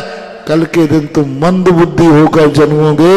ये महाराज को नहीं बुलाते तो ये कर्म का बंद नहीं होता। क्योंकि मैं जितने लाभ कम बताता हूं, साइड इफेक्ट ज्यादा बताता हूं। जब कमेटी वाले लोग आते कि महाराज जी प्रवचन करना, मैंने कि देखो मेरे प्रवचन मत कराओ, ये प्रवचनों का साइड इफेक्ट खतरनाक है, मत कराओ, शांति से मुझे बैठने दो। मैंने भैया से कहा था, प्रदीप से, प्रतिष्ठाचार्य से, कि मैंने देखो प्रवचन को मुझे मत ले जाओ, मेरे प्रवचन कुरावली के लिए बहुत खतरनाक हो जाएंगे, बहुत नुकसान होगा इनको। जो थोड़ी बहुत बुद्धि है वो भी खत्म हो जाएगी। प्रवचन नहीं कराने में बहुत फायदा है। प्रवचन नहीं कराने में ज्यादा घाटा नहीं है। बस प्रवचन नहीं कराया कोई बात नहीं, लाभ ही तो नहीं हुआ। लेकिन प्रवचन करा दिए, पंडाल में बुला लिया, और कुरावली का जैनी घर में बैठा है, अब उसका बनता झाड़ है बेटा, अब गया काम से। मंद बुद्धि महाराज को तो स्टेज पे बैठा दिया, स्वयं पट्टा भी रजाई में बैठा है। अब गड़बड़ है। इस समय होगा निधत्त निकाचित कर्म बंद। वैसे नहीं होता। प्रवचन नहीं कराने में निधत्त निकाचित कर्म का बंद नहीं है। लेकिन हम प्रवचन को बैठाल दें और फिर तुम्हारा नहीं हो पाए तो निधत्त निकाचित कर्म का बंद होता है। इसलिए मैं सबसे कहता हूं, मत कराओ प्रवचन। और मुझे कहीं कोई ले जाता है ऐसे कार्य में तो मैं तब भी कहता हूं, मुझे मत ले जाओ। मेरे पहुंचने के बाद तुम्हें बहुत साइड इफेक्ट होगा। जब मैं पंचकर्मा वगैरह करता हूं तो पहले पूरी समाज को बैठालता हूं। या तो मैं लेट आया तब इसलिए गड़बड़ हो गया सबको। तो मैं कहता हूं देखो पंचकर्मा नहीं करो, बहुत फायदे में है। मंदिर नहीं बनाओ, बहुत फायदा है। हम हमेशा उपदेश में कहते हैं, आप लोग सदा एक भावना भाया करो कि भगवान हमारा मंदिर वहां, हमारा मकान वहां हो जहां जिनेन्द्र देव का मंदिर ना हो। बहुत फायदे की बात कह रहा हूं, बहुत फायदा, बहुत बहुत फायदा ही फायदा है।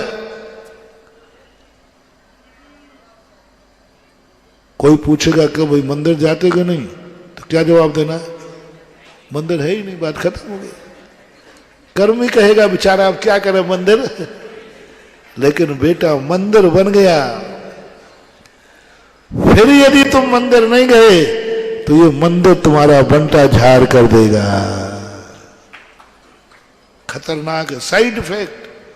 मंदिर बन गया और तुम दर्शन नहीं कर रहे हो, उस समय होता है जो बंद, जो अभी मैं कह रहा था। उस समय कहता है इस पापी को ऐसी योनि में डालो कर्म जहां ये जिनेन्द्र देव का नाम भी लेने लायक ना हो, ऐसे कुल में भेज दो, ऐसे कुल में, ऐसी जाति में, ऐसी योनि में भेजो जहां जिनेन्द्र देव का नाम लेने लायक नहीं रहे। क्योंकि मंदिर नगर में था फिर भी इसने दर्शन नहीं किया, ये मंदिर का अभिशाप तुम्हारे जन्म जन्म मिटा देगा। इसलिए अपन पहले ठोक के कहते हैं मंदिर नहीं बनाना अच्छा है। चलो यही वरदान ले लो, जिन जिन के मकान कुरावली में हो वे बेच करके उस गांव में बनाओ जहां मंदिर ना हो, फायदे में रहो। दूसरा आशीर्वाद है कि भगवान मेरा मकान जन्म जन्म तक वहां बने जहां जिनेन्द्र देव का मंदिर हो। दोनों में से क्या चाहिए बोलो? आज नाभि राय के दरबार में किमिक सिद्धांत लुट रहा है, बोलो दोनों में से पहला दूसरा? जोर से बोलो। देख लो बेटा खतरनाक है, माइनस मार्किंग हो जाएगी। तो फिर एक ही नियम करो कि भगवान मेरा जन्म जन्म तक वहां जन्म हो जिस नगर में जिनेन्द्र देव का मंदिर हो। उसका एक ही तरीका है कि भगवान हमारे नगर में मंदिर है, मैं अन्न जल जब ही ग्रहण करूंगा जब मैं तेरा अभिषेक करके, उसके बिना मैं नहीं करूंगा। लो हो गया कर, बस इतना ही सा करना। मैं नियम लेता हूं अन्न जल का त्याग, जब मैं अपने गांव में रहूंगा बिना भगवान के अभिषेक पूजन दर्शन किए बिना मैं अन्न ग्रहण नहीं करूंगा। इतना यदि तुमने जीवन भर पाल लिया तो जाओ अगला जन्म भी वहां जन्मोगे जहां जिनेन्द्र देव का मंदिर होगा, अन्यथा गड़बड़ है। इसलिए मैं पंचकर्म करता हूं, पूरी समाज को बैठालता हूं। ये पंचकर्म बहुत खतरनाक है, बर्बाद कर देंगे बेटा। हाँ, ऐसा लाज करेंगे कि तुम जिनेन्द्र देव के पंचकर्म तो छोड़ो, उनका नाम लेना भी भूल जाओगे।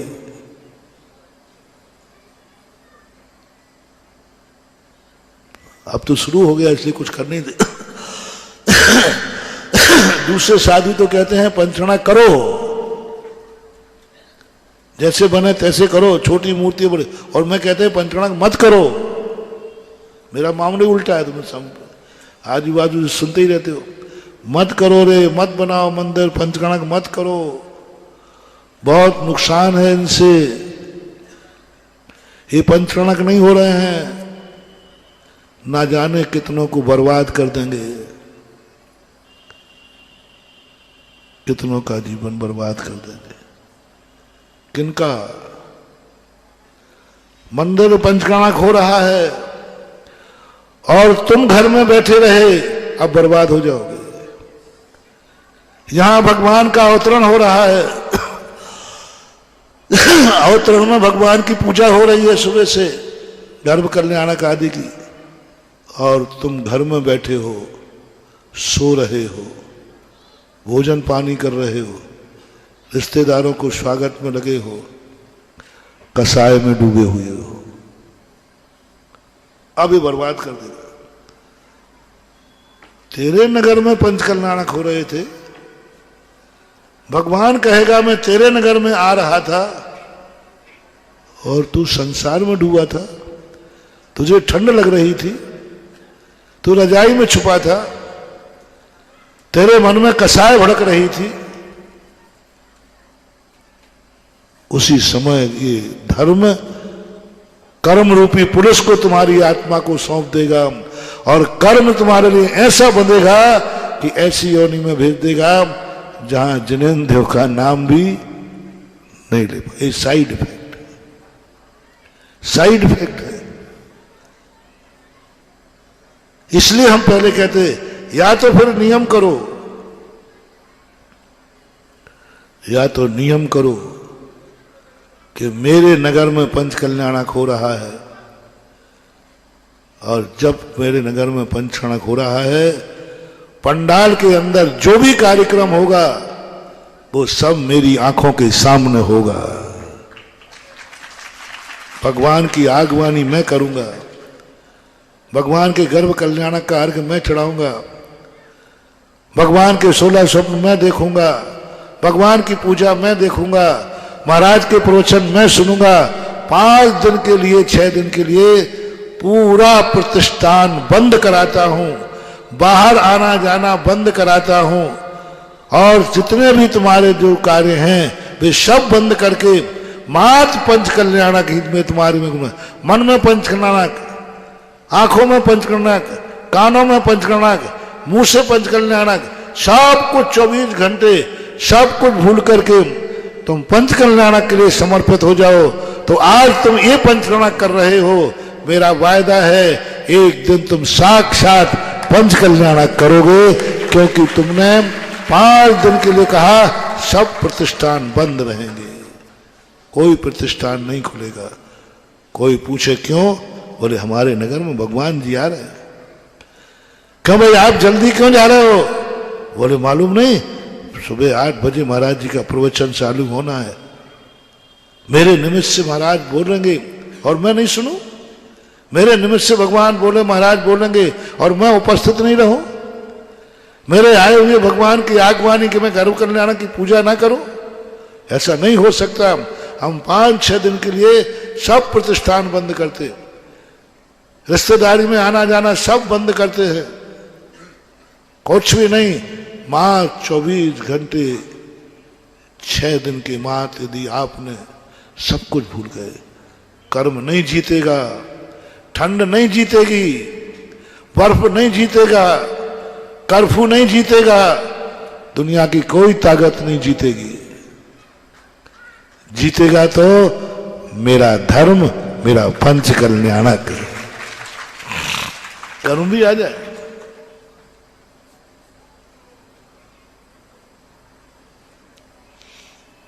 कितनी भी परिस्थिति आ जाए, मेरा सिद्धांत तो यही है कि जहां कदम बढ़ गया है बस बढ़ गया है, कितनी भी परिस्थिति आ जाए, मेरे धर्म को कोई आज तक हरा नहीं पाया, हरा नहीं पाएगा। बस यही संकल्प हमारे लिए। तुम लोग कहते महाराज आप हर कार्य में सफल हो जाते, कुछ नहीं बंधु, कुछ नहीं है। मात्र मेरा एक ही नियम है, हे धर्म मैं तुझे कभी हारने नहीं दूंगा, तुम्हें कहीं झुकने नहीं दूंगा, कोई परिस्थितियां नहीं झुका पाएंगे। सन 1994 की बात मालूम होगी तुम्हें, आगरा में एक दुर्घटना घटी थी, अग्निकांड, जो बूढ़े लोग होंगे मालूम होगा। वहां मैंने कहा था कि हे कर्म, हे प्रकृति, हे आग, तू मुझे डराएगी, धर्म जीतेगा। और पंचकणक वहीं हुआ, रात भर में सब कुछ परिवर्तन होकर के ठाठ से। बस समर्पण चाहिए। क्या पंच कल्याणक आज के समय जो पंचकणक करावली के लिए वरदान सिद्ध होगा?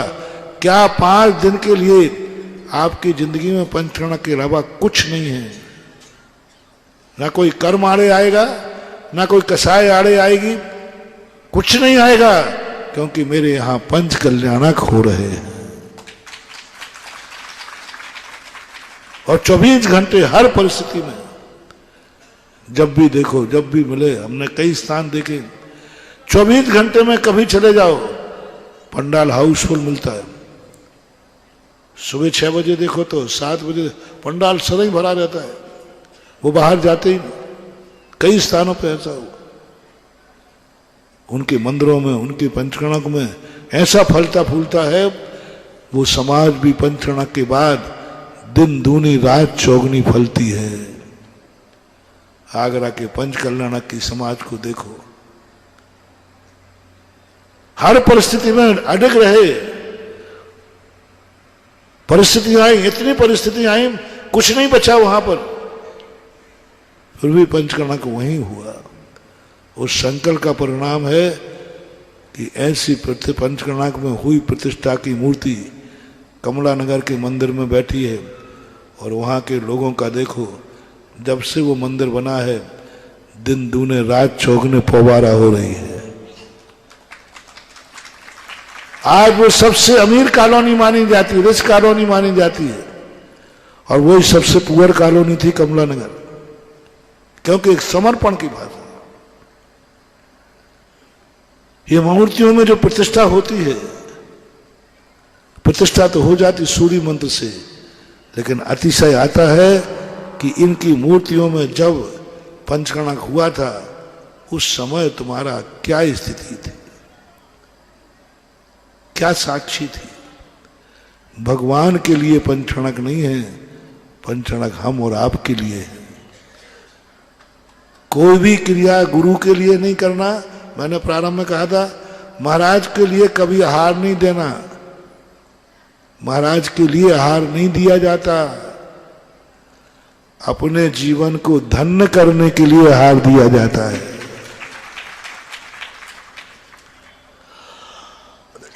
भाव क्या आना चाहिए, महाराज को आहार नहीं दे रहा हूं, मैं तो अपना जीवन धन्य कर रहा हूं। महाराज को आहार दोगे तो एहसान ला दोगे, देखो महाराज मैंने चौका लगा दिया, नहीं तो कोई नहीं लगाता आपको।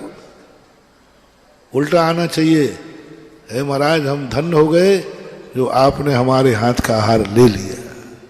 यही तो विशेषता है। जैन दर्शन में देने वाले का महत्व नहीं है, लेने वाले का महत्व है। ले लिया ये बहुत है। बोलो, एक व्यक्ति से महाराज ने आहार ले लिया तुम्हारा, और तुमने आहार दिया, तुमने आहार दिया, हमने आहार लिया, कौन धन्य हुआ?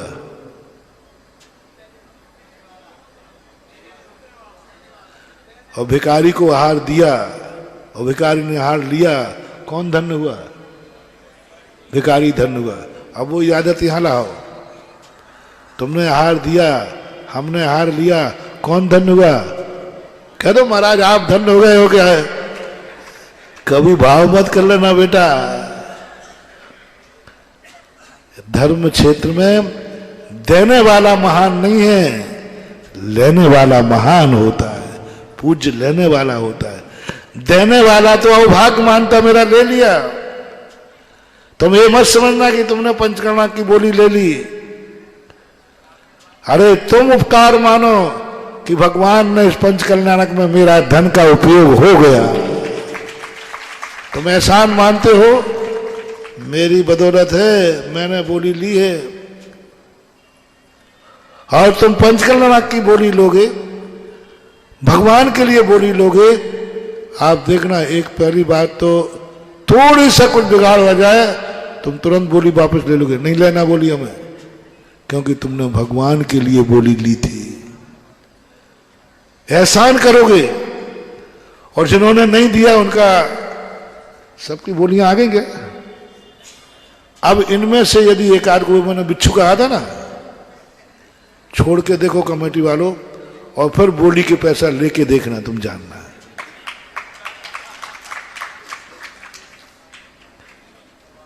आजकल में थोड़ा सा उल्टा चल रहा है, इसलिए सकलीकरण के पहले ही कह देता हूं ये सारा पैसा ले लो, कल का क्या भरोसा है। अरे ऐसा हुआ एक का मुकुट था। आपके मजेदार, आप लोगों से मैं बहुत कुछ सीखता हूं। एक मुकुट था, एक का थोड़ा छोटा था, एक का बड़ा था। बस वो कोई पात्र बना था, बोली मेरी जाना थी, तुमने मुकुट उसको दिया, ले लो अब पैसा। पैसा तो मैं ही दूंगा ना। और उसने पैसे ही नहीं दिए, मात्र एक मुकुट के कारण से।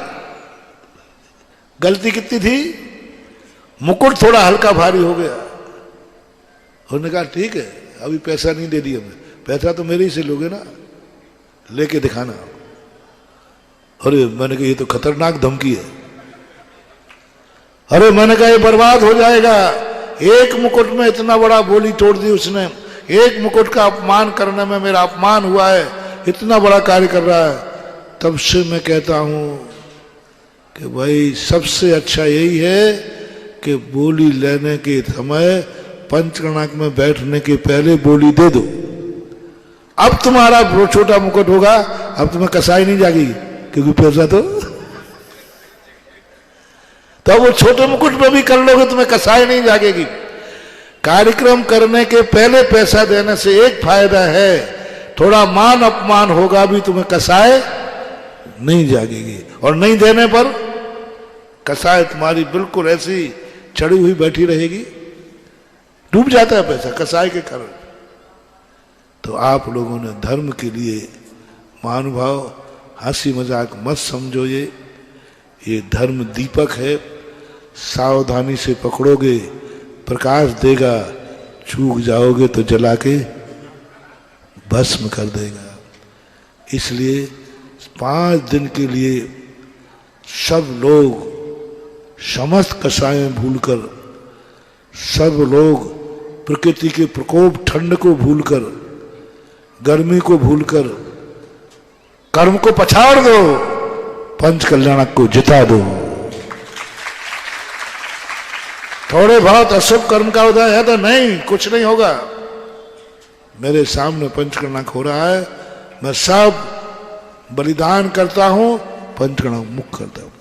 थोड़ी बहुत कसाएं जागे भी, पछाड़ दो कसायों को, कोई कसाय नहीं, जिंदगी पड़ी है कसाय करने के लिए, कहीं भी कसाय कर लूंगा।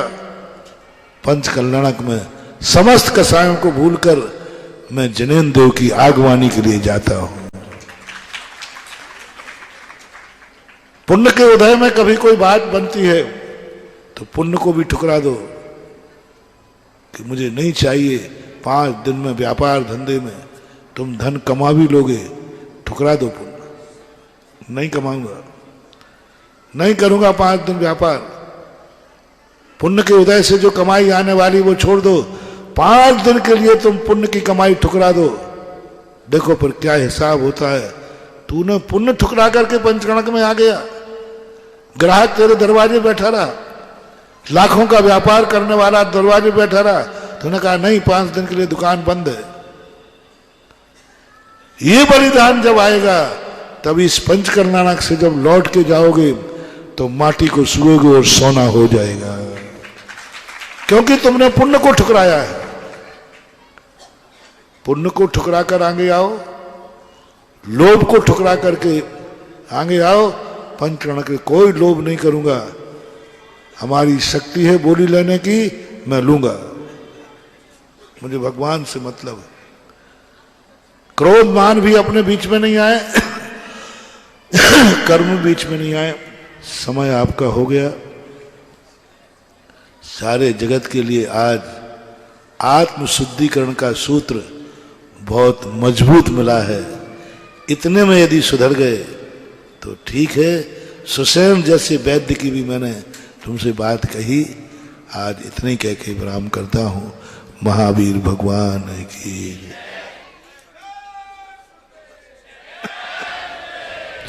बोलिए। परम पूज्य जगत में नयापत्रण मुनि पुंगव श्री सुधा सागर जी महाराज की, परम पूज्य छुल्लक श्री गंभीर सागर जी महाराज की। बंधुओं, अभी मैं आपको आज का कार्यक्रम बता देता हूँ, फिर जिनवाणी स्तुति करेंगे, अर्घ्य चढ़ाएंगे। आज अभी यहाँ पर गर्व गणक की पूजा होगी। महाराज से शुद्धि के बाद आहारचर्या के लिए सामने जो स्कूल ग्राउंड है वहां पर चौकी लगी, आप लोग लाभ ले सकते हैं उसका भी। इसके पश्चात 12:30 बजे तीर्थंकर की माता की गोद भराई का कार्यक्रम होगा यहाँ पर।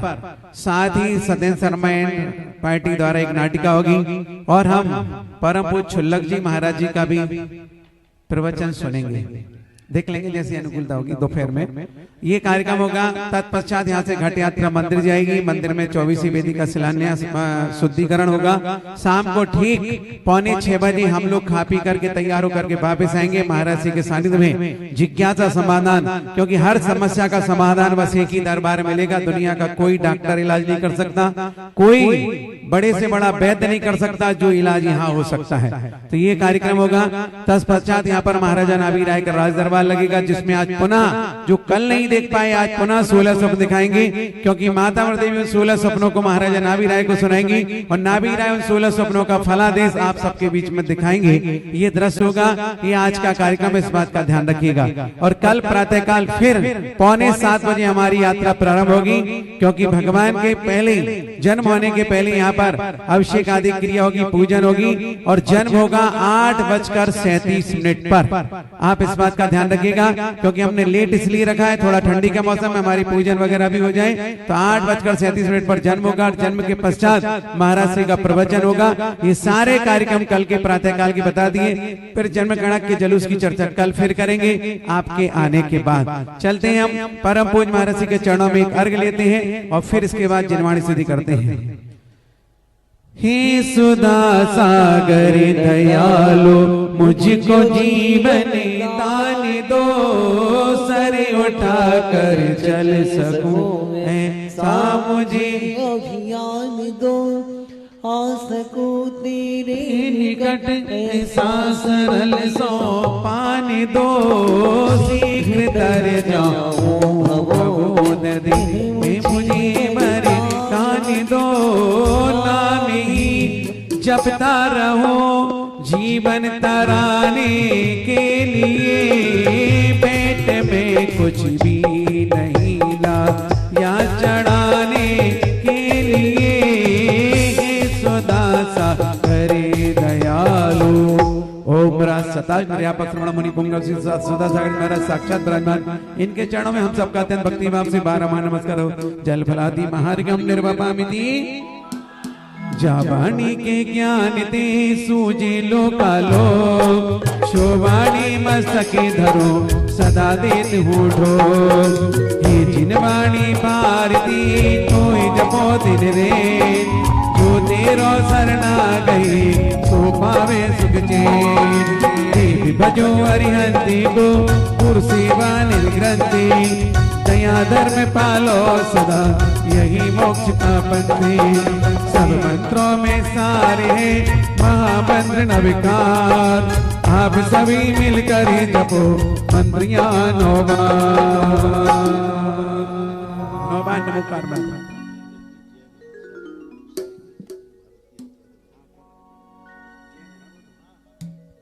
देखिएगा 9 नमोकार मंत्र का असर करके मैं आपको एक ऐसे व्यक्ति से परिचय करा रहा हूँ जो साइकिल से पूरे भारत वर्ष के तीर्थ क्षेत्रों की वंदना करने के लिए निकला है। वो थोड़ा आगे आ जाओ वहां सामने। और जिन्होंने साइकिल से पूरे भारत वर्ष की यात्रा, ऊपर सब लोग नहीं आए, सामने से आए सब लोग, इधर आ जाए, अभी ठंडे हाथ नहीं लगाए, इधर आ जाए। इंद्राणियां निकल जाओ, फिर इधर ये गड़बड़ करोगे एक एक करके सब लोग आओगे, अच्छा नहीं, सब लोग सामने से करेंगे। देखिए ये व्यक्ति है, रैंप पे खड़ा हो जा भाई, सीढ़ी पे खड़ा हो जा बीच में। इसने साइकिल से पूरे भारत वर्ष की यात्रा करने का लक्ष्य बना के निकला है। सर्दी हो या गर्मी हो, सब जगह जाकर के यात्रा करेंगे। ऐसे लोगों से शिक्षा लो कि ये घर परिवार छोड़ करके निकला है और हम कुरावली छोड़ के पांडाल में नहीं आ पा रहे। बताओ सौभाग्य।